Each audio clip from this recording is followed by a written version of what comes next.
नमस्कार दोस्तों, बहुत बहुत स्वागत है आपके अपने YouTube चैनल कॉमर्स गुरु पर। सो फ्रेंड्स, आज की इस वीडियो में हम बात करने वाले हैं MCQs रेशियो एनालिसिस से रिलेटेड। तो इसके पहले हमने पार्ट 1 और पार्ट 2 में काफ़ी सारे क्वेश्चन ऑलरेडी डिस्कस कर रखे हैं। सो ये हमारी है part 3 ratio analysis, financial ratio analysis, accounting ratio analysis से रिलेटेड। पार्ट 1 में मैंने बात किया था लिक्विडिटी रेशियो से रिलेटेड अप्रोक्सीमेटली 50 क्वेश्चंस, जो कि आप अभी तक ये नहीं देखे तो पहले देखिए। उसके बाद पार्ट 2 में हम लोगों ने डेब्ट equity ratio and proprietary ratios के बारे में बात किया था। तो अप्रोक्सीमेटली यहाँ हमने 51 से लेकर नियर अबाउट 70 तक क्वेश्चंस देखे थे। और अभी नाउ आज इस वीडियो में बात करेंगे हम लोग कुछ एक्टिविटीज रेशियोज के बारे में। तो चलिए बिना ज्यादा कोई टाइम वेस्ट किए करते हैं वीडियो को स्टार्ट। सो गाइज, हम लोग आ जाते हैं अपने रेगुलर क्लास के शेड्यूल पर। और चलिए यहाँ से हम लोग बात करने वाले हैं कौन से रेशियो के बारे में, एक्टिविटी रेशियोज के बारे में। तो क्वेश्चन क्या कहता है, इन्वेंट्री टर्नओवर रेशियो इज, जो इन्वेंट्री टर्नओवर रेशियो कैसे निकालते हैं। अच्छा, फॉर्मूला क्या होता है उसका, COGS divided by average inventory. यही होता है formula, COGS divided by average inventory. तो ए बी दोनों तो है नहीं, हाँ सी है क्या, yes, cost of revenue from operation को ही आप चाहो तो COGS बोल सकते हो divided by average inventory. Right guys, next question की बात करते हैं। आपके सामने नेक्स्ट क्वेश्चन है और वहां आपको ओपनिंग इन्वेंट्री दी हुई है, मतलब ओपनिंग स्टॉक दिया है, क्लोजिंग इन्वेंट्री भी दी हुई है, परचेज भी दिया हुआ है और कैरियज भी दिया है, वेजेस भी दिया है। इन्वेंट्री टर्नओवर रेशियो निकालना है। ओके, ओपनिंग और क्लोजिंग के बेसिस पर एवरेज निकल जाएगा। तो एवरेज कितना आना चाहिए, 1,25,000। प्लीज अब ये ना पूछना कैसे आया, ठीक है, क्योंकि मैं बता देता हूँ। Opening stock plus closing stock divided by 2। तो 1,00,000 प्लस 1,50,000 डिवाइडेड बाय 2, 1,25,000। ये क्या आ गया आपका, एवरेज इन्वेंट्री आ गई।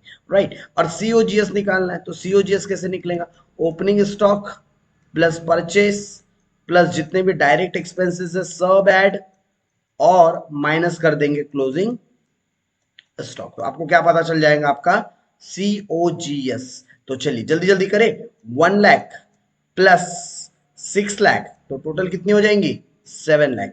और डायरेक्ट एक्सपेंसेस के नाम पर आपके पास 25,000 और 2,00,000, मतलब 2,25,000, 2,25,000। और वहीं अगर हम बात करें क्लोजिंग स्टॉक को माइनस किया जाता है तो क्लोजिंग स्टॉक 1,50,000 है। तो इसको चलिए जल्दी से सिंप्लीफाई करते हैं और इस क्या निकाल लेते हैं यहां से हम लोग, COGS। तो 1,00,000 प्लस 6,00,000 प्लस कितना है आपका, 2,25,000, 2,25,000। और ये कितना है आपका, 1,50,000 का क्लोजिंग स्टॉक है। राइट, तो हमारे पास टोटल मिलाकर 10,75,000। ओके, डिवाइडेड बाय क्या किया हमने, डिवाइड में हम लोगों ने एवरेज इन्वेंट्री को कंसिडर्ड किया है। तो ये आ जाता है गाइस 8.6 टाइम्स। कितना आ जाता है, 8.6 टाइम्स। ओके गाइस, एक कैलकुलेशन में मुझसे मिस्टेक हुई, एक्चुअली मैंने क्लोजिंग स्टॉक को भी प्लस कर दिया था, जबकि यहाँ सिंबल क्या है, माइनस का। ओके, तो आप इन तीनों आइटम्स को प्लस कीजिए और माइनस कीजिए, तो आपका आंसर आता है 7,75,000 डिवाइडेड बाय आपने कैसे डिवाइड किया, ठीक है। इन्वेंट्री टर्नओवर रेशियो निकालने के लिए हमारा फॉर्मूला क्या होता है, COGS divided by average inventory. तो हमने एवरेज लिया है क्या, यस। ये COGS है क्या, यस। तो फिर आंसर भी आना चाहिए ना, कितना, 6.2 टाइम्स, सॉरी 6.2 टाइम्स। ये हमारा क्या निकल गया, हमारा इन्वेंट्री टर्नओवर रेशियो निकल गया। चलिए गाइस, अगले क्वेश्चन की बात करते हैं। रेवेन्यू फ्रॉम ऑपरेशन, मतलब कि सेल दिया हुआ है आपको 8,00,000 का, ग्रॉस प्रॉफिट दिया हुआ है। ओके, तो सेल इनटू ग्रॉस प्रॉफिट करेंगे तो ग्रॉस प्रॉफिट रेशियो मिल जाएगा। ओपनिंग इन्वेंट्री दी हुई है, क्लोजिंग इन्वेंट्री दी हुई है, आपको क्या निकालना है, इन्वेंट्री टर्नओवर रेशियो। अच्छा, सेल्स में से मैं डायरेक्टली जीपी माइनस कर दूं, 8,00,000 में से अगर मैंने डायरेक्ट 25% माइनस कर दिया तो मेरा COGS कितना आ गया, 6,00,000। और 6,00,000 डिवाइडेड बाय एवरेज। तो ओपनिंग है 1,00,000, क्लोजिंग है 60,000, मतलब इनका एवरेज कितना बनेगा, 80,000। तो 6,00,000 डिवाइडेड बाय 80,000, तो ये आ जाता है आपका 7.5 टाइम्स। क्या आंसर आ जाता है इसका? 7.5 टाइम्स। चलिए गाइस, बात करते हैं नेक्स्ट क्वेश्चन की। नेक्स्ट क्वेश्चन की अगर हम बात करें, क्वेश्चन नंबर 72, तो क्या कहता है? On the basis of the following data, the cost of revenue from operation by company will be. आपको क्या बताना है? Cost of revenue from operation, मतलब कहीं ना कहीं आपको COGS निकाल के बताना है। ओके, ओपनिंग इन्वेंट्री दी है, क्लोजिंग इन्वेंट्री दी है, दोनों का एवरेज लूंगा तो दोनों का एवरेज आ जाता है 75,000।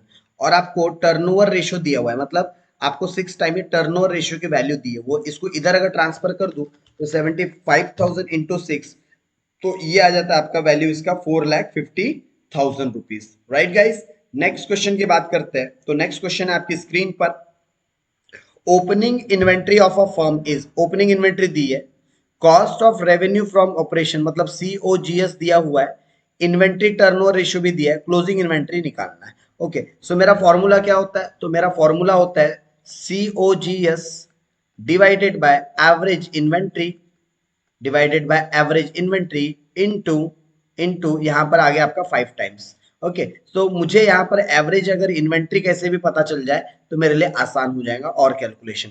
तो मैंने एवरेज इन्वेंट्री को निकालने के बारे में सोचा। तो एवरेज इन्वेंट्री का फॉर्मूला क्या होता है? Opening inventory plus closing inventory divided by 2। Basically यही तो काम होता है। तो यहाँ पर हमारे पास क्वेश्चन में ओपनिंग तो अवेलेबल है बट क्लोजिंग नहीं बता रहे, वही तो निकालना है, तो कोई बात नहीं। इस फॉर्मूले की जगह मैं उसकी वैल्यू रख देता हूँ। 5 is equal to 6 lakh, 6 lakh divided by 80,000 opening है, प्लस क्लोजिंग के बारे में नहीं पता, तो मैंने क्लोजिंग की जगह क्लोजिंग की वैल्यू लिख दिया। राइट गाइस, यहां तक ये चीजें क्लियर है। अब चलो इसको अगर मैं सिंप्लीफाई करूं, अगर मैं इस पूरे इक्वेशन को क्या करूं, सिंप्लीफाई करूं, तो मेरा आंसर कितना आता है? 1,60,000। तो ये मेरा ए करेक्ट आंसर होना चाहिए था। नेक्स्ट क्वेश्चन की बात करते हैं, cost of revenue from operation मतलब COGS, इन्वेंट्री रेशियो दिया हुआ है 5 times. Find out the value of opening inventory if opening inventory is 8,000 less than the closing inventory. तो होप ये भी आप कैलकुलेट कर सकते हैं। आपको COGS दिया हुआ है, आपको एवरेज इन्वेंट्री के बारे में फिलहाल में नहीं पता, लेकिन आपको 5 टाइम्स इसकी वैल्यू पता है। तो आप 5 टाइम्स इनटू ये कितना हो जाएगा आपका?